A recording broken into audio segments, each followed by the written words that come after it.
بسم اللہ الرحمن الرحیم اہلاً وسہلاً اقرا مہد الحافظات بشاور شارع ورثت جماعت عالیہ دوم مضمون شرح عقائد سبق نمبر 2۔ دیکھیے آج بحث احوال القبر پڑھیں گے۔ بسم اللہ الرحمن الرحیم۔ وعذاب القبر للکافرین ولبعض عصاة المؤمنین خص البعض لأن منهم من لا يريد اللہ تعالی تعذیبہ فلا يعذب۔ ترجمہ دیکھیے، اور قبر کا عذاب تمام کافروں کے لیے اور بعض گنہگار مومنین کے لیے ثابت ہے۔ مومنین میں سے بعض کو خاص کر دیا گیا اس لیے کہ ان میں سے کچھ وہ لوگ ہیں جن کو اللہ تعالیٰ عذاب دینے کا ارادہ نہیں کریں گے۔ فلا يعذب تو انہیں عذاب نہ ہوگا۔ وتنعیم اہل الطاعۃ فی القبر بما يعلمه اللہ تعالی ویریدہ وهذا اولی مما وقع فی عامة الکتب من الاقتصار على اثبات عذاب القبر دون تنعیمہ بناء على ان النصوص الواردة فیہ اکثر وعلى ان عامة اہل القبور کفار وعصاة فالتعذیب بالذکر اجدر۔ ترجمہ دیکھیے، اور اہل طاعت کو قبر میں نعمتیں دینا اس چیز کے ساتھ کہ جس کو اللہ تعالیٰ جانتے ہیں اور اس کا ارادہ رکھتے ہیں، اور یہ اولا ہے اس طریقے سے جو عام کتابوں میں واقع ہے، یعنی عذاب قبر کے اس بات پر اکتفا کرنا نہ کہ قبر کی نعمتوں کا، بنا کرتے ہوئے اس بات پر کہ وہ نصوص جو اس عذاب قبر کے سلسلے میں وارد ہیں زیادہ ہیں، اور اس پر بنا کرتے ہوئے کہ عام اہل قبور کفار اور عصات ہیں، پس تعذیب کا ذکر کرنا زیادہ لائق ہے۔ اب دیکھیے اس عبارت میں 2 مسئلوں کا ذکر ہے۔ نمبر 1 عذاب قبر، نمبر 2 نعیم قبر۔ پہلے یہ بات سمجھ لیں، عالم آخرت کے 2 حصے ہیں۔ نمبر 1 انسان کی موت سے لے کر قیامت کے آنے تک ہے۔ اس حصے کو شریعت کی اصطلاح میں عالم برزخ کہا جاتا ہے۔ نمبر 2 یعنی دوسرا حصہ قیامت کے آنے سے لے کر عبدالآباد تک، اس حصے کو شریعت کی اصطلاح میں عالم حشر کہا جاتا ہے۔ اب دیکھیے کہ قبر کسے کہتے ہیں۔ قبر اس گھڑے کا نام نہیں ہے کہ جس میں مردے کو دفن کیا جاتا ہے، بلکہ اس سے مراد عالم برزخ ہے جو انسان کی موت سے لے کر قیامت کے آنے تک ہے۔ نیز پوری جزا اور سزا، حساب و کتاب تو قیامت کے آنے سے شروع ہوگا، مگر اس کا کچھ حصہ اور سزا کا یہی عالم برزخ سے شروعات ہو جاتی ہے۔ اب دیکھیے پہلا مسئلہ عذاب قبر کا۔ عبارت میں دیکھیے وعذاب القبر، عذاب القبر مبتدا ہے، اس کی خبر آگے عبارت میں آ رہی ہے ثابت۔ اچھا، عذاب قبر سے مراد وہ عذاب ہے جو انسان کے مرنے کے بعد دوبارہ اٹھائے جانے سے پہلے ہوگا، چاہے میت کو قبر میں دفن کیا گیا ہو یا جلا دیا گیا ہو یا زندہ کھا لیا گیا ہو یا پانی میں ڈبو دیا گیا ہو۔ ماتن رحمہ اللہ نے فرمایا ہے کہ عذاب قبر کفار کے لیے اور بعض گنہگار مومنین کے لیے ثابت ہے۔ شارح رحمہ اللہ فرماتے ہیں کہ ماتن نے بعض مومنین کی تخصیص فرمائی ہے۔ دیکھیے خص البعض، اچھا لأن منہم یہاں سے وجہ بیان فرما رہے ہیں، اس لیے کہ بعض مومنین ایسے بھی ہوں گے کہ گنہگار ہونے کے باوجود ان کو عذاب قبر نہ ہوگا، مثلاً شہداء وغیرہ ہیں، اور حدیث میں ہے کہ جو شخص اپنی بیماری میں قل هو اللہ احد پڑھا کرے گا اور اس بیماری میں مر گیا تو وہ قبر کے عذاب سے محفوظ ہوگا۔ قیامت کے دن فرشتے اس کو اپنے ہاتھ سے اٹھا کر پل صراط پار کر کے جنت کے دروازے تک پہنچا دیں گے، تو بعض گنہگار مومنین کو عذاب دینا اللہ کو منظور نہ ہوگا۔ اب آگے دیکھیے دوسرا مسئلہ وتنعیم اہل الطاعہ۔ اچھا، یہ نعیم قبر کا مسئلہ ہے۔ جو لوگ اہل طاعت ہوں گے ان کو اللہ تعالیٰ جو راحتیں اور نعمتیں دینا چاہیں گے وہ ملیں گی۔ وَهَذَا أَوْلَى مِمَّا وَقَعَ، یہاں سے شارح رحمہ اللہ فرماتے ہیں کہ ماتن نے بہت اچھا کیا کہ عذاب قبر اور نعیم قبر دونوں کا ذکر کیا ہے، اس لیے کہ شریعت کا مزاج ترغیب و ترہیب دونوں کو ساتھ ساتھ لے کر چلنا ہے، ورنہ اگر عذاب قبر پر اکتفا کیا جاتا تو یہ وہم ہوتا کہ شاید اہل طاعت کو عالم برزخ میں نعمتیں نہیں ملیں گی۔ تو جب شارح نے نعیم قبر بھی ذکر کر دیا تو یہ اعتراض دور ہو گیا۔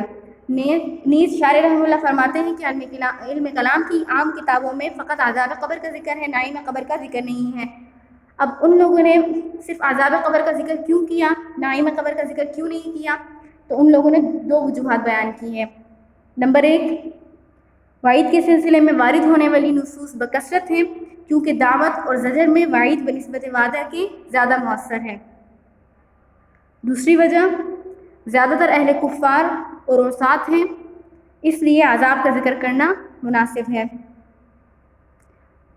آگے عبارت دیکھیے، وسؤال منکر ونکیر وہما ملکان یدخلان القبر فیسألان العبد عن ربہ وعن دینہ وعن نبیہ۔ اور منکر اور نکیر کا سوال، اور وہ دو فرشتے ہیں جو قبر میں داخل ہوں گے، دونوں بندے سے اس کے رب کے متعلق، اس کے دین کے متعلق اور اس کے نبی کے متعلق سوال کریں گے۔ قال السید ابو شجاع ان للصبیان سؤالا وكذلك للانبیاء علیہم السلام عند البعث۔ سید ابو شجاع نے کہا کہ بچوں سے بھی سوال ہوگا، اسی طرح انبیاء علیہم السلام سے بھی سوال ہوگا بعض حضرات کے نزدیک۔ آگے عبارت دیکھیے، ثابت كل من هذه الامور بالدلائل السمعیة لانها امور ممکنة اخبر بها الصادق على ما نطقت به النصوص۔ مذکورہ تمام امور دلائل نقلیہ سے ثابت ہیں، لانها امور ممکنة، اس لیے کہ یہ سب امور ممکنہ ہیں، اخبر بها الصادق، کہ جن کے بارے میں مخبر صادق نے خبر دی ہے، کہ جن پر نصوص ناطق ہیں۔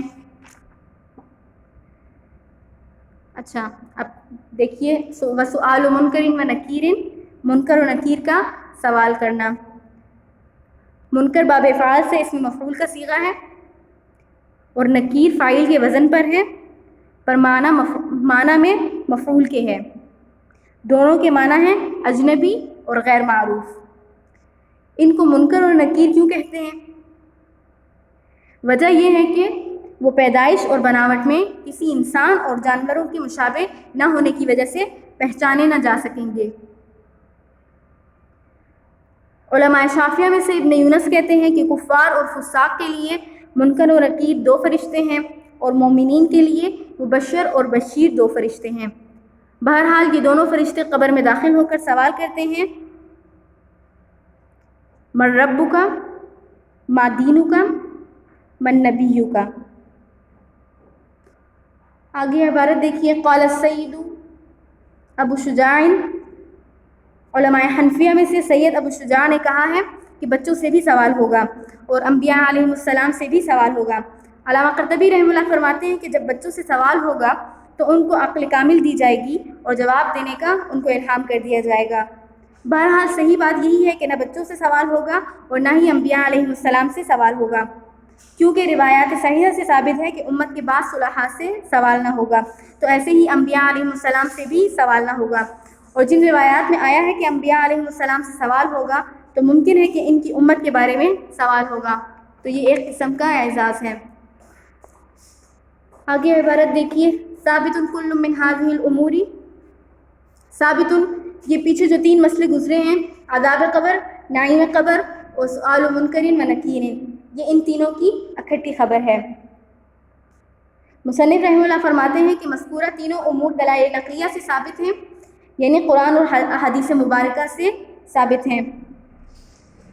اب آگے دیکھیے، لأنها امور ممکنۃ، یہاں سے شارح رحمہ اللہ علیہ دلیل عقلی بیان کرتے ہوئے فرماتے ہیں کہ مذکورہ امور ممکنہ ہیں، یعنی عذاب قبر، نعیم قبر اور منکر نکیر کا سوال کرنا، یہ امور ممکنہ ہیں اور مخبر صادق ان کے بارے میں خبر دے رہا ہے، لہٰذا اس پر ایمان لانا ضروری ہے، کیونکہ یہ قاعدہ ہے کہ ہر امر ممکن جس کی خبر مخبر صادق دے تو اس پر بغیر تعویل کے ایمان لانا ضروری اور واجب ہے، اور اگر امر محال کے متعلق ہو تو پھر اس میں تعویل ضروری ہے اور اس کو ہم ظاہر سے پھیر دیں گے، جیسا کہ الرحمن علی العرش استویٰ ید اللہ فوق ایدیہم، تو اس طرح کی نصوص میں ہم تعویل کرتے ہیں۔ آگے عبارت دیکھیے، قال اللہ تعالی النار یعرضون علیہا غدوا وعشیا ویوم تقوم الساعة ادخلوا آل فرعون اشد العذاب وقال اللہ تعالی اغرقوا فادخلوا نارا قال النبی صلی اللہ علیہ وسلم استنزهوا عن البول فإن عامة عذاب القبر منه. وقال الله تعالى يثبت الله الذين آمنوا بالقول الثابت نزلت في عذاب القبر إذا قيل له من ربك وما دينك ومن نبيك فيقول ربي الله وديني الإسلام ونبيي محمد صلى الله عليه وسلم. وقال عليه الصلاة والسلام إذا أخبر الميت أتاه ملكان أسودان أزرقان يقال لأحدهما المنكر وللآخر النكير إلى آخر الحديث. وقال عليه السلام القبر روضة من رياض الجنة أو حفرة من حفر النيران. آگے ترجمہ دیکھیے. فرمایا اللہ تعالیٰ نے کہ وہ آگ ہے کہ جس میں وہ یعنی کہ آل فرعون صبح و شام پیش کیے جاتے ہیں، اور جس دن قیامت قائم ہوگی فرشتوں کو اللہ حکم دیں گے کہ داخل کرو آل فرعون کو سخت عذاب میں. اور باری تعالیٰ نے فرمایا کفار قوم نوح اپنے گناہوں کی وجہ سے غرق کیے گئے، پھر آگ میں داخل کیے گئے. فرمایا نبی علیہ السلام نے کہ بچو تم پیشاب سے، اس لیے کہ عموماً قبر کا عذاب اسی کی وجہ سے ہوتا ہے. اور فرمایا اللہ تعالیٰ نے کہ اہل ایمان کو اللہ تعالیٰ قول ثابت کی وجہ سے ثابت رکھتے ہیں. یہ آیت عذاب قبر کے سلسلے میں نازل ہوئی ہے کہ جس وقت اس کو کہا جائے گا تیرا رب کون ہے، تیرا دین کیا ہے اور تیرا نبی کون ہے، تو وہ کہے گا میرا رب اللہ ہے، میرا دین اسلام ہے اور میرے نبی محمد صلی اللہ علیہ وسلم ہے. اور فرمایا نبی کریم صلی اللہ علیہ وسلم نے کہ جب میت کو قبر میں دفن کیا جاتا ہے تو اس کے پاس دو فرشتے آتے ہیں جو دونوں کالے ہیں، نیلی آنکھوں والے ہیں. ان میں سے ایک کو منکر اور دوسرے کو نکیر کہا جاتا ہے. اور فرمایا آپ صلی اللہ علیہ وسلم نے کہ قبر جنت کے باغیچوں میں سے ایک باغیچہ ہے یا جہنم کے گھڑوں میں سے ایک گھڑا ہے. اب اس کی تشریح دیکھیے. یہاں سے شارح رحمہ اللہ علیہ حالات قبر پر 3 آیات اور 3 احادیث مبارکہ پیش کر رہے ہیں. آیت نمبر پہلی آیت دیکھیے. النار يعرضون عليها غدوا وعشيا ويوم تقوم الساعة ادخلوا آل فرعون اشد العذاب. یہ آیت آل فرعون کے بارے میں نازل ہوئی ہے. اب دیکھیے وجہ استدلال کیا ہے. وجہ استدلال یہ ہے کہ ویوم تقوم الساعہ کا عطف غدو و عشیہ پر ہے، اور آپ لوگ پڑھ چکے ہیں کہ عطف معطوف و معطوف علیہ کے درمیان مغایرت کا تقاضا کرتا ہے. تو آیت مبارکہ کا معنی یہ ہوگا کہ قیامت سے قبل یعنی عالم برزخ میں صبح و شام آل فرعون پر آگ پیش کی جاتی ہے، اور قیامت کے دن فرشتوں کو کہا جائے گا کہ آل فرعون کو سخت عذاب میں ڈالو. تو یہ عالم برزخ کا حال ہوا. آیت نمبر 2 اغرقوا فادخلوا نارا. اب اس میں وجہ استدلال یہ ہے کہ فادخلوا میں جو فا ہے یہ تعقیب بلا مہلت کے لیے آتا ہے، اور یہ اس بات کا تقاضا کرتا ہے کہ معطوف کا وجود معطوف علیہ کے مان یعنی فوراً بعد ہے. آیت کا معنی یہ ہوگا قوم نوح پانی میں غرق کیے جانے کے فوراً بعد آگ میں داخل کر دی گئی. ظاہر ہے کہ وہ ابھی عالم برزخ میں ہیں، لہٰذا عالم برزخ میں عذاب کا ہونا ثابت ہوا. آگے حدیث دیکھیے. استنزہوا عن البول فإن عامة عذاب القبر منہ.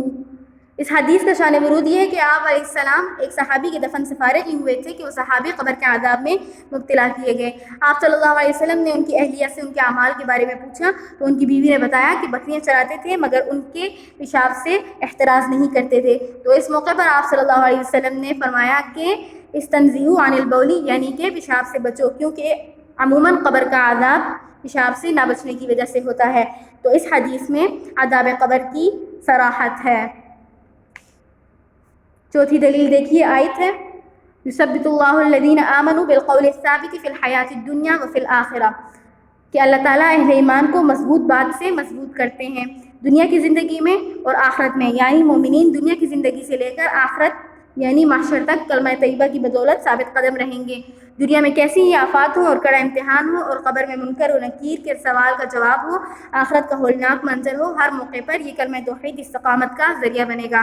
حدیث میں فرمایا گیا ہے کہ یہ آیت عذاب قبر یعنی احوال قبر کے بارے میں نازل ہوئی ہے، خاص ذکر کر کے عام مراد لیا گیا ہے. بہرحال مومن سے کہا جائے گا کہ من ربک وما دینک ومن نبیک، تو مومن جواب دے گا ربی اللہ و دینی الاسلام و نبی محمد صلی اللہ علیہ وسلم. 4 دلائل ہو گئے. 5ویں دلیل حدیث ہے. وقال علیہ الصلاۃ والسلام اذا اقبر المیت اتاہ ملکانی. یہ مختصر حدیث ہے، پوری حدیث ترمذی اور مشکات شریف میں موجود ہے۔ اچھا، مفہوم حدیث یہ ہے کہ جب میت کو قبر میں رکھ دیا جاتا ہے تو دو فرشتے اس کے پاس آتے ہیں جو کالے ہوتے ہیں، ان کی آنکھیں نیلی ہوتی ہیں۔ یہ حلیہ زیادہ ہولناکی کا باعث ہے۔ ان میں سے ایک کو منکر اور دوسرے کو نکیر کہا جاتا ہے۔ اب آخری دلیل دیکھیے، حدیث ہے، نبی کریم صلی اللہ علیہ وسلم نے فرمایا القبر روضۃ من ریاض الجنۃ او حفرۃ من حفر النیران، یہ قبر یا تو جنت کے باغیچوں میں سے ایک باغیچہ ہے یا جہنم کے گھڑوں میں سے ایک گھڑا ہے۔ یہ حدیث ظاہر پر محمول ہے متحققین کے ہاں، اس لیے کہ بعض دفعہ صلحاء کی قبروں پر ریحان اور یاسمین، یہ خوشبوؤں کے نام ہیں، کا مشاہدہ ہوا ہے، اور غیر صلحاء کی قبروں میں آگ کا مشاہدہ ہوا ہے۔ آگے عبارت دیکھیے، وبالجملة الأحاديث في هذا المعنى وفي كثير من أحوال الآخرة متواتر المعنى وإن لم يبلغ آحادها حد التواتر، اور حاصل کلام احادیث اس مضمون کے بارے میں اور اکثر آخرت کے احوال کے بارے میں متواتر المعنی ہے، اگرچہ ان کے افراد حد تواتر کو نہیں پہنچے۔ اچھا، یہاں سے شارح رحمہ اللہ فرماتے ہیں کہ احوال قبر اور اکثر احوال آخرت کا ثبوت جیسا کہ بعث، حساب، پل صراط، شفاعت وغیرہ اگرچہ تواتر لفظی سے نہیں تاہم تواتر معنوی سے ضرور ثابت ہے۔ اب تواتر لفظی کیا ہوتا ہے؟ تواتر لفظی وہ ہوتا ہے کہ بعینہ ہی الفاظ منقول ہوں، جیسا کہ قرآن منقول بلفظی ہی ہے اور وہ روات کے درمیان متفق علیہ ہے۔ تواتر معنوی وہ ہے کہ الفاظ مختلف ہوں اور ہر لفظ بغیر تواتر کے احاد کے طریقے سے مروی ہو، لیکن تمام مختلف الفاظ جو کہ مروی ہیں ان کا معنی مشترک یعنی ایک ہی ہو۔ تواتر معنوی بھی تواتر لفظی کی طرح حجت ہے۔ یہاں قبر کے الفاظ جو مختلف راویوں سے خبر احاد کے طریقے پر مروی ہیں مختلف ہیں، مگر سب مختلف الفاظ کا معنی ایک ہی ہے۔ اور عذاب قبر اور منکر و نکیر کے سوال و جواب کے بارے میں احادیث صحابہ کرام کی ایک بڑی جماعت سے مروی ہیں۔ آگے عبارت دیکھیے، وَأَنْكَرَ عَذَابَ الْقَبْرِ بَعْضُ الْمُعْتَزِلَةِ وَالرَّوَافِضِ لِأَنَّ الْمَيِّتَ جَمَادٌ لَا حَيَاةَ لَهُ وَلَا إِدْرَاكَ فَتَعْذِيبُهُ مَحَالٌ۔ اور ترجمہ دیکھیے، بعض معتزلہ اور روافض نے عذاب قبر کا انکار کیا ہے اس لیے کہ میت بے جان ہے، اس میں کوئی زندگی نہیں ہے اور نہ ادراک ہے، بس اس کو عذاب دینا محال ہے۔ والجواب أنه يجوز أن يخلق الله تعالى في جميع الأعضاء أو في بعضها نوعا من الحياة قدر ما يدرك ألم العذاب أو لذة التنعيم وهذا لا يستلزم إعادة الروح إلى بدنه۔ ترجمہ دیکھیے، اور جواب یہ ہے کہ ممکن ہے کہ اللہ تعالیٰ تمام اجزاء میں یا اس کے بعض اجزاء میں ایک خاص قسم کی حیات کی اتنی مقدار پیدا کر دے کہ جس کی وجہ سے عذاب کے درد کا یا نعمتوں کی لذت کا ادراک کرے، اور یہ اس کے بدن کی طرف روح کی اعادہ کو مستلزم نہیں ہے۔ اچھا، یہاں سے معتزلہ اور روافض نے عذاب قبر اور نعیم قبر کا انکار کیا ہے۔ اس سلسلے میں شارح رحمہ اللہ علیہ نے معتزلہ اور روافض کی دلیل اور پھر ان کو جواب ذکر کیا ہے۔ دلیل دیکھیے، ان کی دلیل یہ ہے کہ میت بے جان ہے، بے حس ہے، اس میں نہ حیات ہے، نہ شعور ہے، نہ علم، نہ ادراک، کیونکہ علم و ادراک کس کا خاصہ ہے؟ ذی حیات کا۔ میت میں جب حیات، علم و ادراک وغیرہ نہیں ہے تو پھر تکلیف و علم یعنی کہ عذاب اور لذت کا ادراک کیسے کر سکے گا؟ تو تعذیب و تنعیم محال ہے۔ جو آیات اس سلسلے میں وارد ہوئی ہیں اور وہ مؤول ہیں، لہٰذا معتزلہ اور روافض کا مذہب ثابت ہوا۔ ہماری طرف سے ان کو جواب یہ ہے کہ اللہ تعالیٰ ہر چیز پر قادر ہے، تو ممکن ہے کہ اللہ تعالیٰ میت کے تمام اجزاء میں یا اس کے بعض اجزاء میں ایک خاص قسم کی حیات کی اتنی مقدار پیدا کر دیں جس سے وہ میت عذاب کا درد یا نعمتوں کی لذت کا ادراک کر سکے، اور اس کے لیے یہ ضروری نہیں ہے کہ اللہ تعالیٰ اس کی روح کو اس کے جسم میں لوٹا دیں، کیونکہ اعادہ روح حیات کاملہ کے لیے ضروری ہے، نہ کہ خاص قسم کی حیات کے لیے، جبکہ عذاب قبر یا تنعیم قبر کو محسوس کرنے کے لیے خاص قسم کی حیات بھی کافی ہے۔ اور اگر ہم جو ہے مکمل روح، اعادہ روح حیات کاملہ کے لیے ضروری ہے، اگر ہم جو ہے اس کو ثابت مانیں گے تو پھر حشر سے قبل ایک اور موت کا سامنا کرنا پڑے گا۔ بہرحال اس کی صورت یہ بھی ہو سکتی ہے کہ روح کا جسم کے ساتھ جسم سے دور کسی دوسرے عالم میں ہوتے ہوئے تعلق قائم رکھے کہ جس سے ایک خاص قسم کی حیات اتنی مقدار میں حاصل ہو جائے کہ وہ میت تکلیف یا راحت وغیرہ کا ادراک کر سکیں۔ یہ خاص قسم کی حیات حاصل ہو سکتی ہے جیسا کہ شہداء کے بارے میں فرمان باری تعالیٰ ہے بل احیاء عند ربہم یرزقون، تو یہاں پر ایک خاص قسم کی حیات مراد ہے۔ آگے عبارت دیکھیے، ولا ان يتحرك ويضطرب او يرى اثر العذاب عليه حتى ان الغريق في الماء والمأكول في بطون الحيوانات والمصلوب في الهواء يعذب وان لم نطلع عليه۔ ترجمہ دیکھیے، اور نہ اس کو مستلزم ہے کہ وہ حرکت کرے اور مضطرب ہو یا اس پر عذاب کا اثر دیکھا جائے، یہاں تک کہ جو پانی میں ڈوب گیا اور جس کو کھا لیا گیا ہو، جو حیوانات کے پیٹوں میں ہو اور جس کو فضا میں سولی دی گئی ہو، اس کو عذاب دیا جائے گا اگرچہ ہم اس پر مطلع نہ ہو سکیں۔ اچھا، یہاں سے معتزلہ کے شبہ کا جواب ہے۔ اب ان کا شبہ کیا ہے؟ شبہ یہ ہے کہ منکرین عذاب وغیرہ کہتے ہیں کہ جو شخص پانی میں ڈوب گیا اور مر گیا، مرنے کے بعد پانی میں رہا تو اب اس کو آگ کا عذاب محال ہے، چونکہ پانی آگ کو بجھا دیتا ہے۔ اسی طرح جس کو کسی جانور نے کھا لیا ہو، اس پر بھی آگ کا عذاب محال ہے، کیونکہ آگ کا عذاب دینے کی صورت میں جانور کا پیٹ جل جاتا ہے۔ اسی طرح جس شخص کو سولی پر لٹکایا گیا ہو، اگر اس کو عذاب ہوتا تو پھر یہ جسم لٹکا ہوا حرکت کرتا اور تڑپتا اور اس پر عذاب کا اثر دکھائی دیتا، حالانکہ مذکورہ باتوں میں سے کچھ بھی ہم نہیں دیکھتے، تو ثابت ہوا کہ عذاب قبر نہیں ہوگا۔ ہماری طرف سے جواب دیکھیے، ہمارا کسی چیز کو نہ دیکھنا اس چیز کے نہ ہونے کی دلیل نہیں ہے، یعنی اگر ہم کسی چیز کا مشاہدہ نہیں کرتے تو اس کا مطلب یہ نہیں ہے کہ وہ چیز وجود پذیر ہی نہیں ہوگی۔ جیسا کہ دیکھیے، آسیب زدہ آدمی جن کو دیکھتا ہے ہم نہیں دیکھ سکتے۔ جبرائیل علیہ السلام نبی کریم صلی اللہ علیہ وسلم کے پاس آتے تھے اور کلام کرتے تھے، مگر حاضرین صحابہ کو دکھائی نہیں دیتے تھے۔ صاحب سکتہ یعنی جس شخص کو سکتہ لاحق ہو گیا ہو، وہ زندہ ہوتا ہے مگر ہم اس کی حیات کا ادراک نہیں کر سکتے۔ اسی طرح جو شخص کوما میں چلا جاتا ہے، تو یہاں بھی ایک خاص قسم کی حیات کے متحقق ہونے کی وجہ سے ضروری نہیں ہے کہ وہ حرکت بھی کرے اور تڑپے بھی صحیح اور اس کے اوپر عذاب کا اثر بھی دکھائی دے۔ لہذا جس کو کسی درندے نے کھا لیا ہو، وہ اس کے پیٹ میں ہو یا دریا میں غرق ہو چکا ہو یا سولی پر لٹکایا گیا ہو، تو اس کو وہیں عذاب ہوگا، اس لیے کہ یہ عذاب برزخی ہے اگرچہ ہم اس کا مشاہدہ نہ کر سکیں، کیونکہ اس کے ادراک کے لیے عقل اور اس عالم شاہد کے حواس ناکافی ہیں۔ آگے عبارت دیکھیے، وَمَن تَأَمَّلَ فِي عَجَائِبِ مُلْكِهِ وَمَلَكُوتِهِ وغرائب قدرته وجبروته لم يستبعد امثال ذلك فضلا عن الاستحالة۔ ترجمہ، اور جو غور کرے گا اس کے ملک میں اور اس کی سلطنت اور اس کی انوکھی قدرت اور اس کی عظمت کے عجائبات میں، تو وہ ان مثالوں کو بعید نہیں سمجھے گا، چہ جائے کہ محال جانے۔ اچھا، ومن تأمل فی عجائب، اچھا اس میں دیکھیے، ملک وہ عالم ہے جو محسوس اور مشاہد ہے، اور ملکوت وہ ملک عظیم ہے۔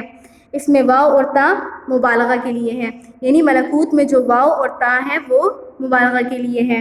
بعض حضرات نے کہا ہے کہ ملک عالم سفلی کا نام ہے اور ملکوت عالم علوی کا نام ہے، اور بعض حضرات نے کہا کہ ملک محسوسات میں سے ہیں، جیسے انسان، حیوانات وغیرہ، کہ ہم ان کو محسوس کر سکتے ہیں، اور ملکوت ما غاب عن الحس کا نام ہے، جیسا کہ ملائکہ، ارواح، جنات وغیرہ، اور جبروت جبر سے ہے بمانا عظمت۔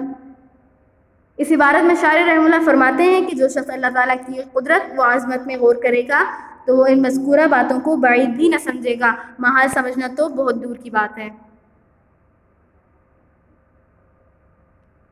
یہ آپ لوگوں کا آج کا سبق ہے، اسے اچھی طرح سمجھ لیں اور یاد کر لیں، نوٹ بھی کر لیں، مطالعہ جاری رکھیے، دعاؤں میں یاد رکھیے گا۔ وآخر دعوانا ان الحمد للہ رب العالمین۔ السلام علیکم ورحمۃ اللہ وبرکاتہ۔